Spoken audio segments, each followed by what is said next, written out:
Hello, everybody. I'm back. ah, well, anyway, you guys wouldn't know, but last week I was gone. I was sick. Actually, last week it wasn't COVID, but I got some sort of mix of the cold and the flu, and also just like a stomach bug, and I was getting headaches, and I was just a mess last week. So I didn't record any videos. So everything that you got from me last week was pre-recorded. I was just editing the videos. So I haven't. That's why there was no video on Friday that came out, because I wanted to do a review for Peacemaker, but that didn't work out because I was sick, so I couldn't record anything. I had a stuffed nose, so you wouldn't be able to understand me. So I didn't record anything last week. So this week, starting off, we got top 5 favorite movies 2013. And another thing, last week, I hit 10,000 views. If you guys didn't know, I got 250 hours of watch time, and I went from 46 subscribers to 59 subscribers, and I wasn't even doing anything. So thank you guys so much. That was great. 2013, back on topic. Pretty good years for movies. I didn't see I think the third Hobbit movie might have come out. Some Hobbit movie came out this year that I haven't seen. And then also a James Bond movie came out this year, I think. So I didn't see either of those. And with that said, coming in 5th place here is going to be Frozen. This is the one movie that year that I actually saw in theaters. This was my sister's first movie that they saw in theaters. This was my second, and a runner-up to Frozen would be, not because it's a good movie, just because it holds a bit of emotional value for being the first movie I watched in theaters, but Escape from Planet Earth. It's a fun enough movie. But Frozen, the songs in this movie are really catchy and really, you could listen to them quite a while. Some of them, Let It Go has been done a bit too many times. The character is great, even on rewatch. It's really just a nice movie. This was my second movie that I saw in the theater, so it was just this big sort of thing that I remember going to my grandmother's in New Hampshire with my sisters, and a big surprise, we went to see Frozen, and then like the year later, she got us the DVD and the book and backstory for it all. So it was just really nice to watch this movie in theaters, and I have nice memories for it, and I really do enjoy it. I think it still holds up. In 4th place, we have one of the most underrated Pixar movies of all time, Monsters University. I know some people say that this movie is a bit forgettable, and I could agree with that, but this movie is just really, really emotional, and I really connect with Mike. Mike, it doesn't focus on Sully for this movie, and Boo, it focuses on Mike. And Mike in this movie is just done so well, as he has his character arcs, his flaws, and he fixes it, and he is happy, and it's a great origin story.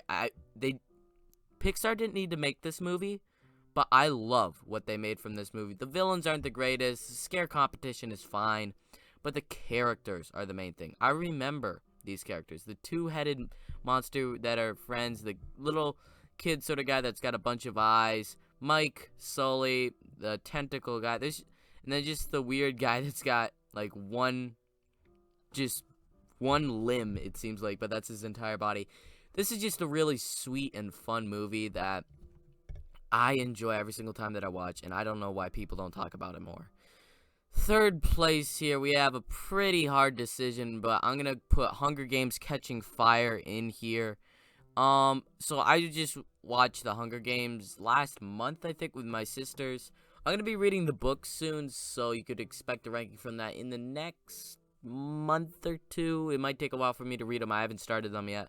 But Hunger Games Catching Fire, just a really nice continuation that improves upon the first one. And I forgot to mention Hunger Games last year. It would have made it on the list, but I got mixed up. Thank you, Hawbricks, for leaving that in the comments. I forgot about it. I always forget something, but hopefully not this year. But Hunger Games Catching Fire, it improves on the shaky cam that I had a problem with in the first film. And the sort of story here is about the same. The stakes are brought up a bit, and it ends on an okay note. It ends on a pretty satisfying note, like we're making a rebellion going on that the two other films don't really continue that well, but it's still a good movie. I enjoyed it when I watched it. Just building up these characters that you thought were bigger threats, and I think it has better characters than in the first, and stuff is improved upon more. So I really enjoy this movie still. And second place here, we're going to have Iron Man 3. The Iron Man movie that I think is extremely underrated. The action sequences are really good. The twist, it doesn't really feel like an MCU movie a whole bunch. It has the MCU characters, but it's something extremely, I would say, sort of different from the MCU because of the vibe, the tone, just the twist that happens in the middle. So, a bunch of people have problems with it. I do not have a problem with it.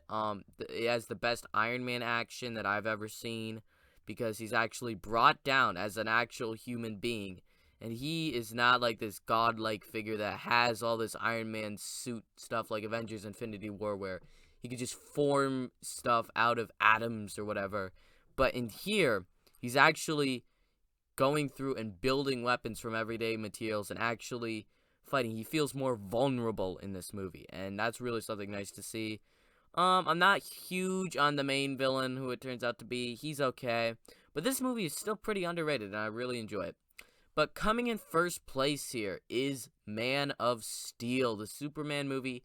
For me, I've been watching through Superman and Lois, and so I've been watching a lot of Superman, and this is the first Superman movie that I saw. Well, I saw part of Superman 2, like 8 years ago, I would guess. But this movie, Man of Steel, I really enjoy this movie a ton. It's one of the best DCEU movies to date, even though it is the first one. I really like Zack Snyder's movies that he's done, that I've seen, for superhero movies. I know some people don't, but I do.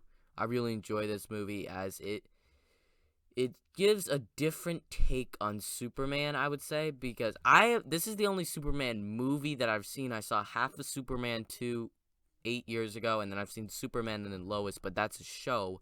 So Man of Steel is just Superman, very interesting. I like Henry Cavill as Superman. He's a good Superman. So this is the main Superman and superhero characters for me because I haven't seen the other ones.